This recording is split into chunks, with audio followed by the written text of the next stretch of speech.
Hi,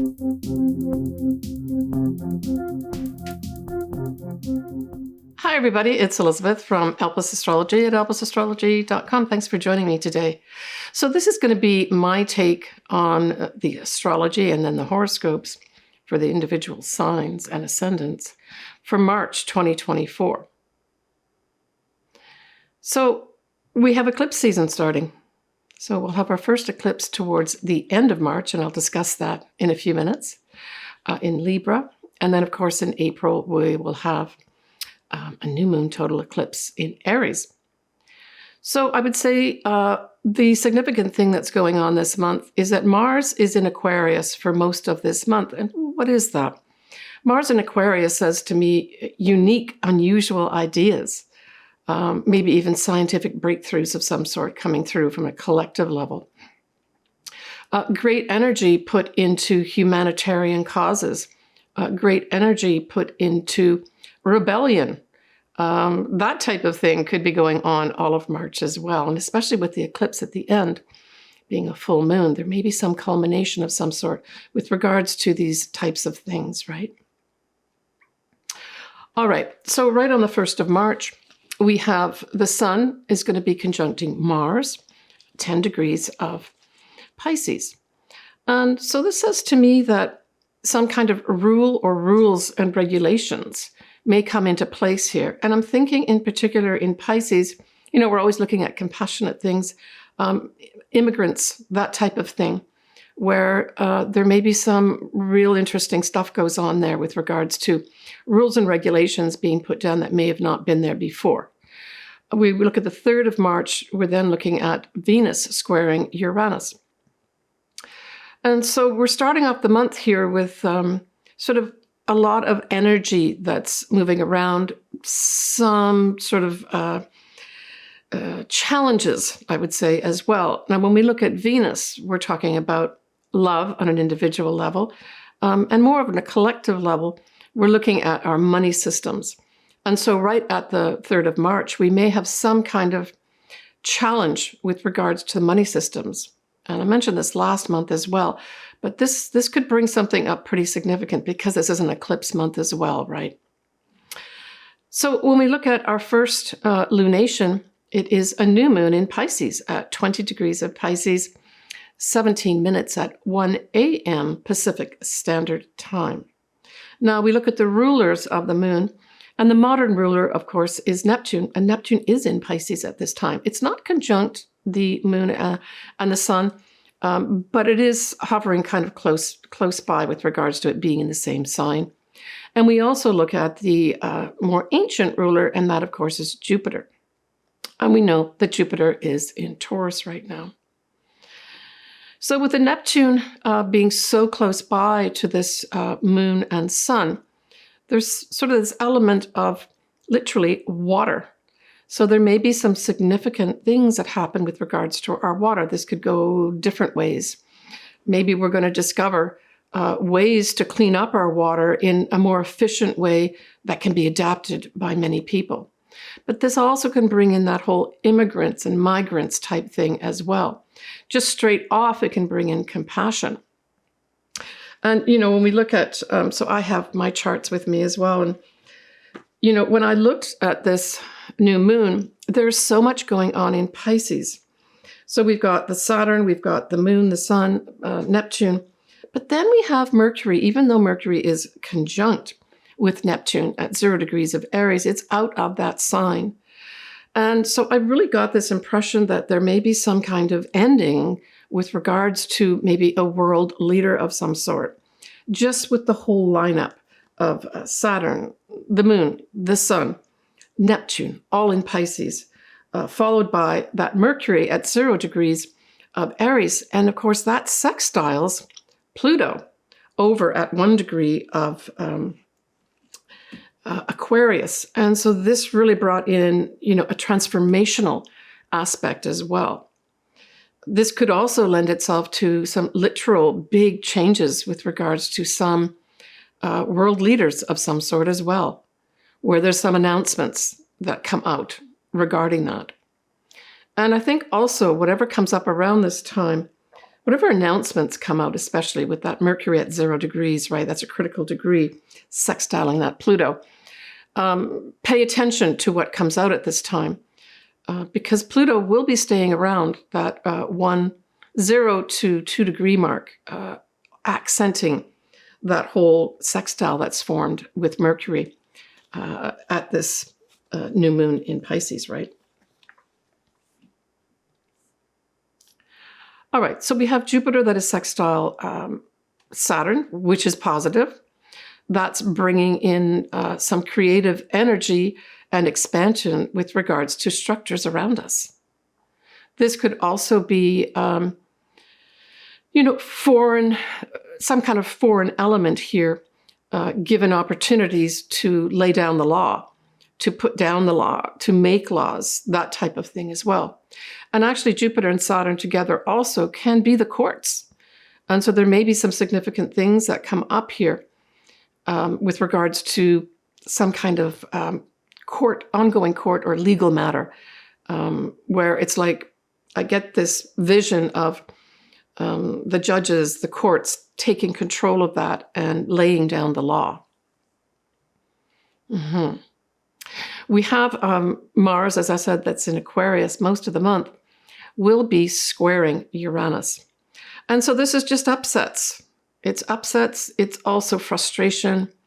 And as I mentioned last month as well, these types of aspects are around the 10th of March. So you can take days on either side of it. If you're frustrated, that's okay. But do know that this will pass.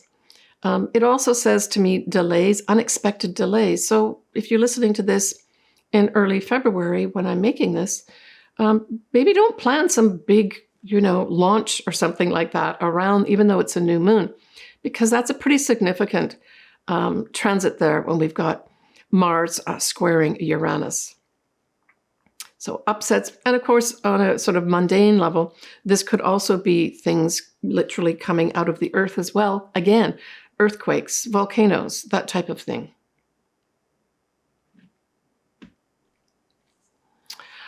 All right, when we look at, after this moon, we've got the 18th of March, and we have the Sun conjunct Neptune.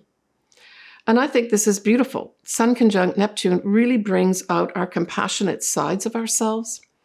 It can also bring out things like inspiration with regards to Neptunian things. So inspiration for dance, inspiration for especially music, as well as sculpture of any sort of more leaning on the artistic side, right? It's like dreaming the dream, but putting it into these Pisces types things, which I think is some significant music could be made around this time, around that 18th of March. I like that a lot. The 19th of March, now we're going to have Mercury in Aries start its shadow period at 16 degrees of Aries. And in my individual signs that I'm going to do towards the end of this video, I am actually going to cover the Mercury retrograde as well, because it's a pretty significant one. In April, the actual retrograde starts early April, though, the first couple days of April. So that's why I'm going to cover it in this video as well. So pay attention to what happens around that 19th of March with regards to what? Well, it's new initiatives because it's in Aries. It's you wanting to express something individual. You want to move forward with something. And of course, Mercury itself refers to communications, any aspect of communications. It also refers to thoughts as well, writing, text, emails, phone calls. Pay attention to what comes up around that time period, because you will need to be addressing it again or going back over it again in April. When we look at the 24th of March, just before that full moon eclipse, we have Venus in Pisces sextiling Uranus. Okay, well, this is brilliant too. This is this nice opportunity to perhaps do something unusual with regards to anything Venus. So this could be an opportunity to increase our value of some sort. It's also love and money. So this could be opportunities to make some money unexpectedly. Opportunities to potentially fall in love. But there's this unexpected element when we're talking about Uranus's involvement here. If we go back a few days, we actually have the spring equinox that's going to be coming up. And the spring equinox I've got here in my chart on the Pacific coast is going to be March 19th at 8:07 p.m. Pacific Daylight Time. The sun will go in at 0 degrees and 0 minutes of Aries. And of course, this also represents the astrological new year as well. So this is a significant time. And I've put the chart up here for you to take a look at because there's a few things that stood out for me. Notably, we've got the moon at this equinox at 3 degrees of Leo. And then opposite to that, we have Pluto at 1 degree and 39 minutes of Aquarius. So this is an opposition that's happening here. And to me, this is igniting all things Leo. That's what I got from this equinox. So all things Leo, what does that mean? Well, it certainly rules things like royalty. It rules things like being our authentic selves. So there's going to be an accent on that in terms of an energy. And it also rules things like expressing your autistic side. So this also could be a 3-month time period, right? Starting at the 19th of March with regards to being authentic when you express your authentic self and artistic self. So this could be maybe some significant works of art are going to be coming through here. Or just something that is artistic, maybe not necessarily painting a painting, but that could be here too. There may be some people that take that up around this time and over the 3 months produce something of real value and significance. It also rules children, Leo. And so something could come up with regards to children too. And I'm thinking, kind of generalizing that with regards to children and in school, there may be some things that come up with regards to that as well, right? It's also games of chance. But the big thing too, besides being authentic with Leo, is having fun. So take advantage of any of those types of energies coming up around that 19th of March, 2024, and maybe have some fun. There is a yod that's formed at this equinox, and the yod involves anchoring it is going to be Venus as well as Saturn at 10, 12 degrees of Pisces, and then Jupiter at 14 of Taurus. And they're going to be pointing to that south node that is at 15 degrees of Libra. So what does that all mean? Well, to me, it's bringing in a lot of factors to do with justice. In fact, that's what I came up with when I looked at this a few times. Lady Justice comes in, literally maybe riding her horse with the scales of justice. That's what I got at this. So this, again, I think is going to mark something like that with regards to something happening in the collective, right? But it's also about balance. That's the other thing I got too, that we need to seek balance. And that may also be brought up around this equinox. Start to see balance in your life. Seek harmony in your life as well, especially as it is with regards to other people, in particular relationships, right? When we look at that whole Libra influence as well. But Libra does represent any other, right? Okay. Let's move on now to that final lunation of the month. And of course, that is that full moon eclipse at 25th of March. And it is at 5 degrees of Libra, 7 minutes. So what's the ruler? The ruler of that, of course, is Venus. And that Venus is in compassionate, intuitive, psychic, very, very feeling Pisces. This is going to happen at 12 noon Pacific Daylight Time. And I looked up what the Sabian symbol, I don't always cover the Sabian symbols, but I did for this one. I like to do it for eclipses for sure. And so we always round up in terms of degrees. So we look at 6 degrees of Libra. And for that degree point, this is what it says. A man watches his ideals taking a concrete form before his inner vision. So this is projecting what you see inside your head. So these are what? These are our dreams, our hopes, our wishes, right? It's also our intuition that's coming into play here as well. But it's asking, are your dreams, are what you are intuiting, are all these things well conceived, well thought through? And it's a question, right? But it's a wrap up here of some sort.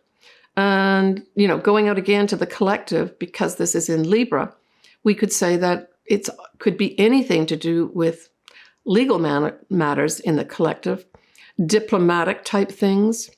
On a personal level, it could involve that too, but it may also involve some endings of relationships, or at least some endings from the standpoint of how you're handling that relationship, right? Now, don't forget, you're going to have another eclipse happening in Libra this year on the 2nd of October. That's going to be at 10 degrees of Libra. And as I said, that's a new moon. So whatever ends here, there will be something new that's going to be starting at the beginning of October in this same area. Now, at this eclipse, we have a wide conjunction between the North Node and Mercury, around 15 degrees of Aries. And of course, if we think about it and we go back up and we say, where did that shadow period start for that Mercury retrograde on the 19th of March? It's at 15, 16 degrees of Aries. So there's some connection here with this eclipse with regards to communications, with regards to our thoughts, with our desire to move forward with something with regards to our destiny, right? So there's a tie-in here with that North Node conjuncting Mercury at that conjunction of the 15 degrees of Aries and the Mercury retrograde that officially starts next month in April. We have nicely Venus sextiling Jupiter. We have a wide sextile between Saturn and Jupiter.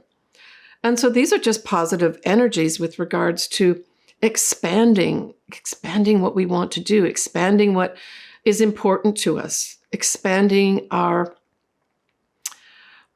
structures in our life. It even could do with, travel of some sort becomes something that's pleasurable as opposed to travel not being so pleasurable. And so it kind of lends itself to that from a collective level. We do, though, have Venus doing a wide conjunction with Saturn. And for me, I would say that this also says, there could be some delay. There could be some delay with regards to money coming in for you if you have something around this degree point. It can also say it's not quite time yet.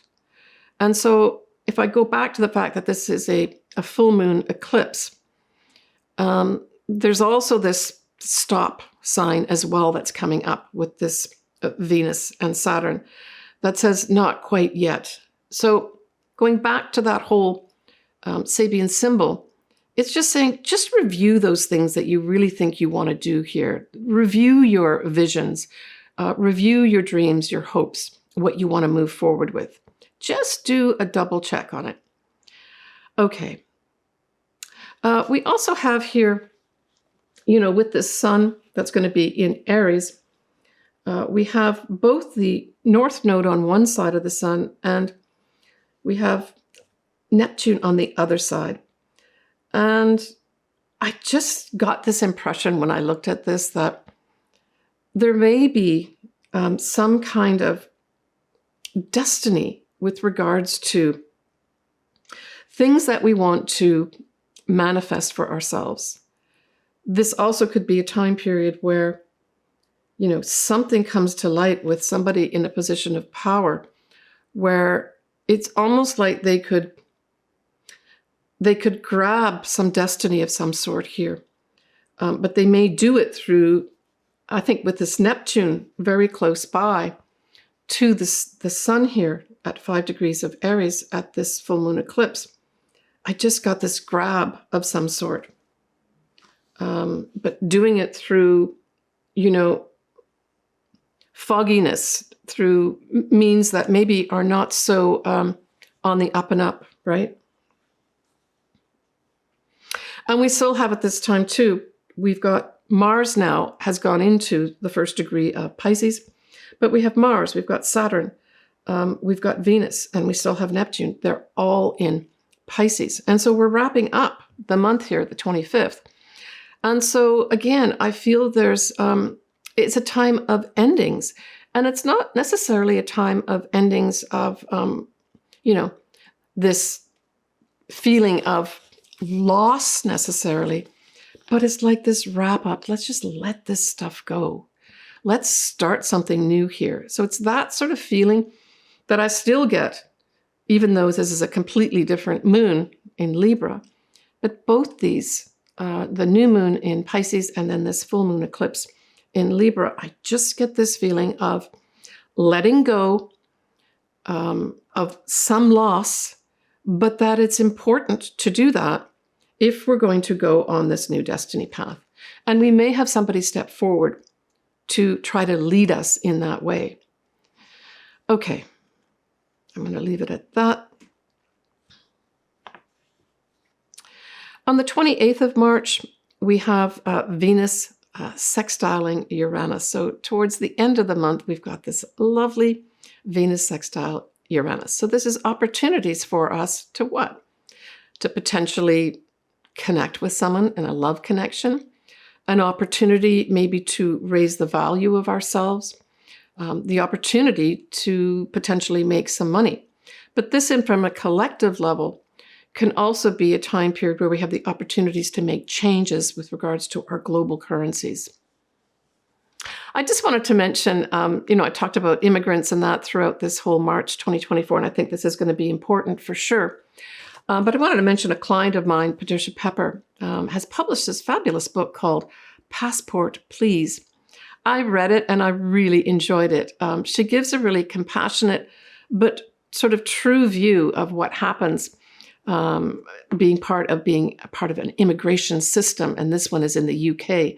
I'm going to put the link below to her book, but it is a really good read, and it combines a lot of things, but there's real compassion in this book and real understanding and feelings for the people who she has to make decisions about with regards to an immigration standpoint. I can't wait to see the movie when it comes out. All right, link below. So I'm going to move on next to your sun signs or ascendants you choose. I like the ascendants to start off with because it really indicates the area of your life, but the sun is also important in your chart. And of course, that gives you just a little bit more information how personally you might be affected as well. Before I do that, let's just do the April peak right now, okay? So April's going to just be hands down a big month. And Aries, you are featured 100%. What do we have in Aries? We've got our eclipse on the 8th of April. We have a Mercury retrograde happening in Aries. We've got Venus that's in Aries. And all these are going to be operating in Aries almost the whole month of April. And we also have, of course, that big conjunction of Jupiter conjunct Uranus at 21, 22 degrees of Taurus. So April is going to be a big month. I will cover that in detail. I did a video already, actually, for Jupiter conjunct Uranus through the ascendants and signs. I'll put that link below too, should you like to look at it. All right, let's move on to the sun signs and or ascendants next. So Aries, well, we know that the month of April is going to be pretty big for you, but we also know that even in March, you are entertaining almost the whole month Mercury in your sign. So this could have you, being a little bit of a gadabout, going here, going there, discussing things, maybe even writing some things, big communications, all about you wanting to express your individual self. Aries is all about being the individual. It's all about me. So it might be some new initiatives that you start exploring, talking about, discussing in March that you have to maybe take behind the scenes in April and review them. Yeah, that's what I'm thinking. But look, let's get back to the moons in March. So that new moon in Pisces falls in your 12th house. So, the 12th house actually is ruled by Pisces in the natural zodiac. So it's a positive link there for you. And of course, we do have Neptune. The ruler is actually in Pisces as well. So this is some kind of new start with regards to maybe you taking better care of yourself. Because, that 12th house can also represent, rest, literally taking a rest. So for some Aries that have been overdoing it, this may be this decision around that 10th of March that you decide, I have got to take some rest here and stop working so hard, or stop worrying so much too. That can be another aspect that can come in here. But for others, this may be a new start with regards to, it could be the metaphysical world, because of course that is the 12th house too. But I'm thinking for those Aries that are kind of artistic, especially with regards to music, poetry, even dance, that this could have you at this new moon making the decision to start working really hard behind the scenes in those areas, those artistic areas of life. When we look at the full moon eclipse in Libra, well, we know that that's your opposite sign. So this is going to really highlight your partner, your business partner, your marriage partner, even your clients as well, right? And as I mentioned at the beginning of this video, we have another eclipse that will happen on the 2nd of October in Libra at 10 degrees.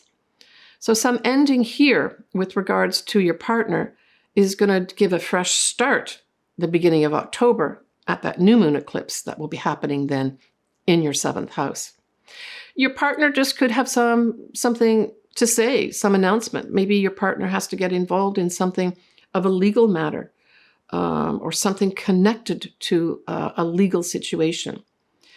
This could also be a time when, maybe you just start reviewing your relationship with your partner. Libra is also diplomatic things.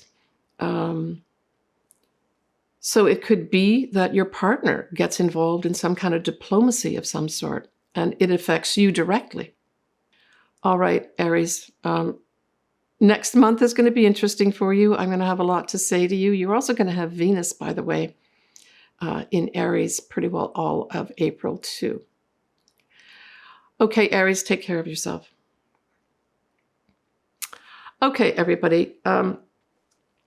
As always, I am sending everyone a lot of positive energy for March. Positive energy at that eclipse at the end of March. And if anything negative does happen in March, try to see it, try to put a positive spin on it. Spend time thinking, okay, what are the positive aspects of this ending? Because there will be some endings in people's lives at this time.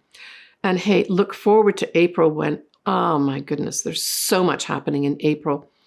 And I will put that all together for you. As I said, I've got some of the April goings on, especially the Jupiter conjunct Uranus. I've also got a video, as I mentioned, so I'll put that link in here. And you can certainly, listen to that. I've got the ascendants and sun signs in there too. All right, sending you lots of love, everybody. Leave comments. I love doing charts. I love doing any astrology or tarot. Get in contact with me if you want me to do a reading for you. I love doing that. Lots of love to everybody. Please take care, and bye for now. Hi, everyone. It's Elizabeth here from Alpus Astrology. I'd like just to give you a little more detail about what I do with regards to the services I can offer you. Certainly, I suggest that if you've not had your chart ever done, this would be a good time to do it. Contact me. All my contact details are below, and we can talk to each other back and forth and arrange something for you. So I offer different services. I offer a full astrology report for two of my services. One is where I look at both your natal chart and your progress chart in detail. I accompany that with a physical chart, as well as your charts that I'm looking at for that year. I do what's called a transit chart, which really involves your progressed chart for that year in combination with your natal chart. I give you a report for that as well. Typically, I'd be updating an existing report for you. I have a lot of clients that come back to me yearly. And then the other service that I offer is a combination of taking a quick look at the astrology. Typically it would be a year or 2 year, what stands out for me, looking at that, and then adding in at the end a tarot card reading to accompany it. I record that and send that to you pre-recorded. So that's not a live session. The other two that I do are live session.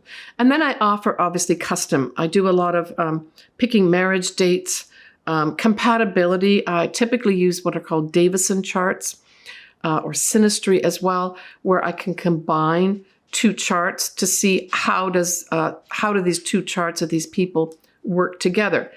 More often, it's going to be sort of romantic relationships, but it can also be business relationships too. How well do we work together type thing by producing one chart. So I do all that. As I said, I would love to do your chart. Contact me below, and we can work together to make that happen for you.